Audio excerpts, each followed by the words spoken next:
Hi guys, this is Miss Caroline from Take Your Child to Work Day at Google Pittsburgh. I'm sorry it took me a couple days to make this. I was really busy, but anyways, this is the tutorial for the chasing game. So the first thing you're going to want to do is give your project a name. So I'll call this Example Chasing Game. And then if you want to keep the cat, that's fine. If you want to delete the cat, you can click on the scissors up here and then just click on the cat, and the cat's gone. Then to import new sprites, you're going to go here, choose sprite from library, and you're going to need 3 sprites. You're going to need the sprite that you're controlling, you're going to need the sprite that's chasing you, and the sprite that you're collecting. So this time I will control this car, and I will be chasing fruit salads, and I will be chased by night. That's kind of fun. Okay, so now we have these huge sprites here, which doesn't give you a lot of space to play whenever you're in the game. So what I suggest doing is shrinking the sprites. So if you click this button right here that says shrink, you can click that and then click on the sprites and they will shrink to a nice little size. That way you have space to play. And if you don't want to get confused, you can even go here and rename these so you know what's what. So if you click on this eye here, it comes up with this, and I can name this control. So this is what I'm controlling. I will name this attacker. And I'll name the fruit salad prize. There we go.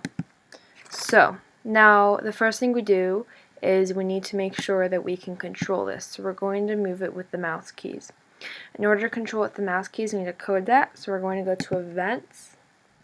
When space key pressed, we're going to change that to up arrow. Then we're going to go to Motion. And here we could just add move 10 steps, but then it'll go in whatever direction it's already facing, which is not what we want it to do. We want it to go up. So we're going to need this to add this point in direction, and we're going to put that right above there. So now it's when the up arrow key pressed, point in direction blank, move 10 steps. So we need to make this up. So when up arrow pressed, the car moves up. Now if you notice, the car kind of turns on its side, and if you want it to do that, that's great. If you don't, you can just click this eye here and you can set the rotation style. So this is set so it can turn all the degrees. Here would be left and right, and then here is just like the way it's facing default.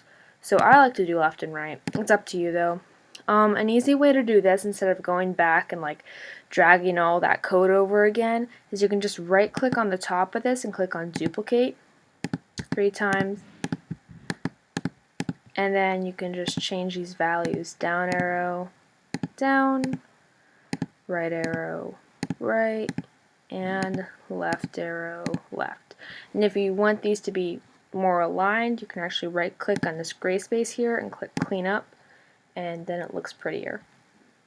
Alright, so the next thing we need to do is we need to program our attacker to move randomly. So there are a couple ways to do this, but my favorite, and what I think is the smoothest, is to use this glide here. So what we're going to do is we're going to go to Events, when green flag clicked, control forever, glide 1 second to these coordinates. So what this is telling the computer to do is that whenever the green flag is clicked, which is basically what starts your game, you're going to always be gliding somewhere. Now the problem with just leaving it with this is that it'll forever glide to these coordinates, which means it won't do anything because that's where it already is. So what we can do is we can go to Operators and we can pick random 1 to 10. We can stick those in there and we can replace these values. So what's going to happen now is it's going to pick a random place to glide to, and it's not just going to stay where it is. So if you look at a graph on Scratch, you can look down here. These values change whenever I move my mouse around. As you can see, the X, the minimum is -240, and the maximum is 240. So we're going to say it's going to glide negative 240 for the X to 240. And for the y, you can see the minimum is 180 and the maximum is 180. I'm sorry, the minimum is negative 180 and the maximum is 180. So we can do negative 180 to 180. And there we go. Now, if you want to make it more challenging, you can actually add a random number of seconds in here. So you could do like 1 to 5 seconds. So then it could go either really quickly or really slowly, and so that adds a little bit of challenge. You can play around with this and kind of do whatever you want, but I think that makes the game more fun since it's pretty unpredictable. So then for our prize, we need to program that to pop up whenever we catch it. So the goal with the prize is that every time I hit it, I'm going to collect it, and then it's going to disappear and reappear somewhere else on the board. If you want it to glide there, like the attacker, that's great. You can just pretty much copy this code and just add an if statement in there, which I'll show you in a second. Or if you want it to just glide randomly, that's cool too. You can just, really use this code. But I like to have it, go away and pop up again. So we're going to do when green flag clicked, which once again is pretty much what starts our game. We're going to go to control forever if. So what this tells the computer is that whenever the green flag is clicked, it's going to forever be doing this, and it's going to be checking to see if whatever is in here is happening. If whatever is in here is happening, then whatever is in here is going to occur.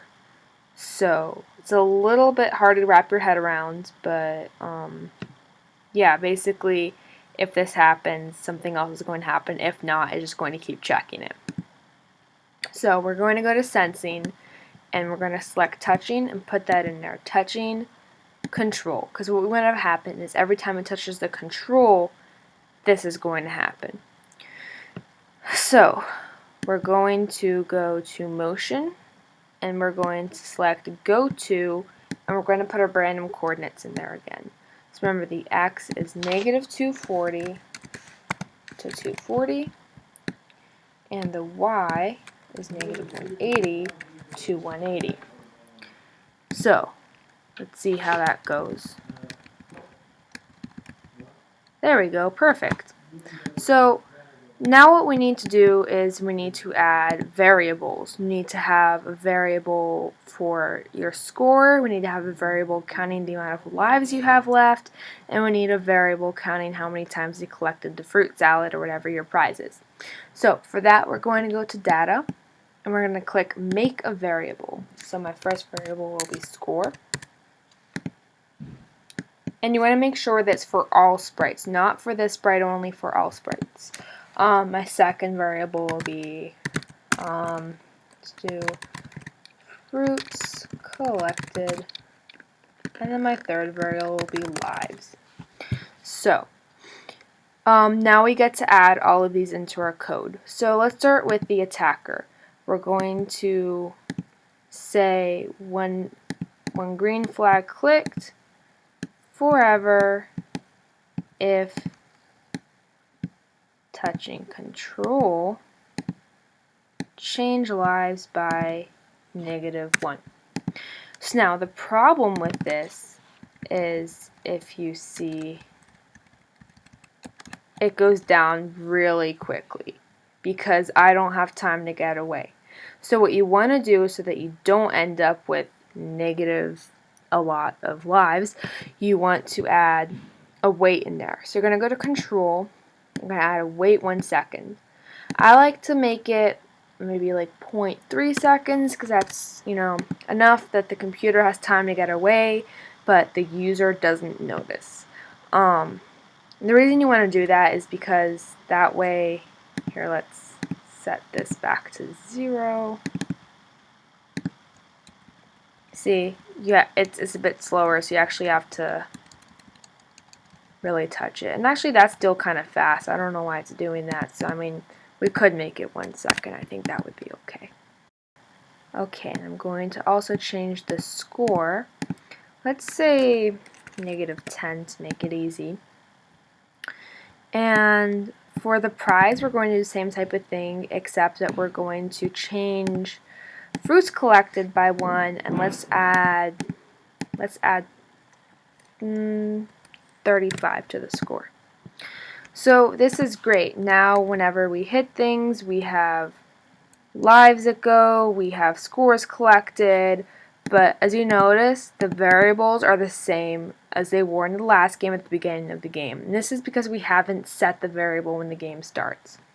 So you can do this on any of the sprites. Say when green flag clicks, set lives to 3. Set score, let's give them a starting score of 100 to be nice. And set fruits collected to 0. There we go. Okay, the next thing we need to do is make it so that whenever the lives reaches 0 or the fruits collected reaches a certain amount, a certain number, you either win or lose the game.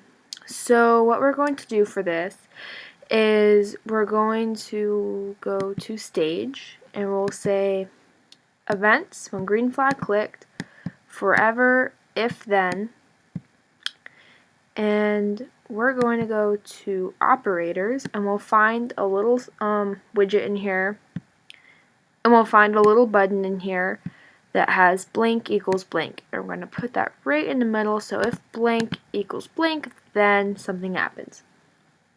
So we're going to go to data and we'll say if lives equals 0, then, and this is where it gets a little bit complicated, we're actually going to send a broadcast, which is pretty much like a giant message that all the other sprites receive. So it would be like if an announcer announced something and then you reacted based on that. So they're going to receive a message that says lost. So when the lives equal 0, they'll receive a message that says lost. And then if you want, we can go to backdrop. We can say paint new backdrop. And we can say you lost. There we go. And if you want, you can change this backdrop to something a little bit nicer than just white. You can add a purple background.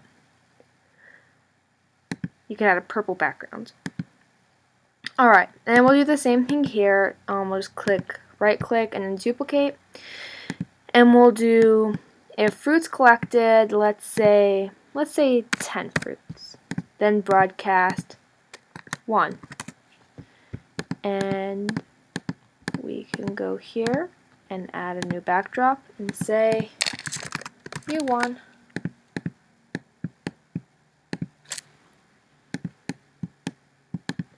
Alright, so now we need to tell the computer to switch to these backdrops. So here, whenever you lose, we'll say switch to backdrop 2. So it'll be forever checking to see if lives equals 0. If it does, it'll broadcast lost and switch to backdrop 2. And then for here, we'll do the same thing. It'll switch to backdrop 3. Now, we want to start on backdrop 1, which is this one. So we're just going to sneak this right above this. So before the forever. So it reads when the green flag is clicked, switch to backdrop 1, then forever check all of this. So you want to make sure that's above that. So now we need to tell the rest of the characters what to do. So we're going to go to events. When I receive, so this is whenever they receive the message. So whenever the computer says lost, something's going to happen.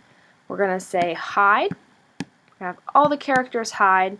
And you can actually just click on the script and put it right over one of the sprites, and it'll copy to that sprite. See? Now we're going to do the same thing for Juan. Hide, and we'll copy it over. There. Now we should do something about these variables here.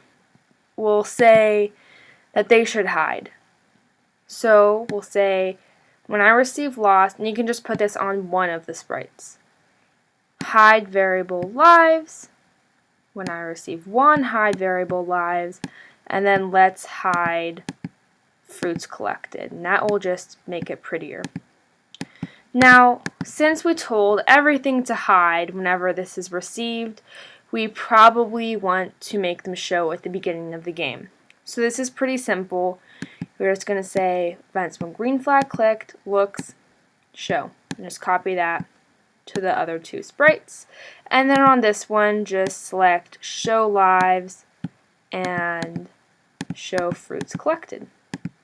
And that's it. You have a working game now. The only thing you might want to be careful about is that your fruit bowl will sometimes go under your variables.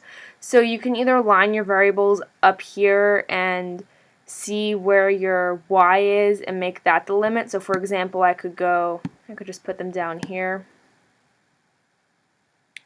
And I can make it so that the prize cannot go under -155. But I mean, that's totally optional. It kind of makes it, just another step to code, but if you want it to be cleaner, you can do that. Anyways, if you have any questions, my email will be in the description of this video. You can also just ask Natalie for my information. And I really hope that you enjoy Scratch, and I really hope that you keep on scratching, because it is such a great tool to learn how to program, and it is really fun, and you can make really amazing projects with it. So I hope that you enjoyed this, and I can't wait to see what you guys create. Bye.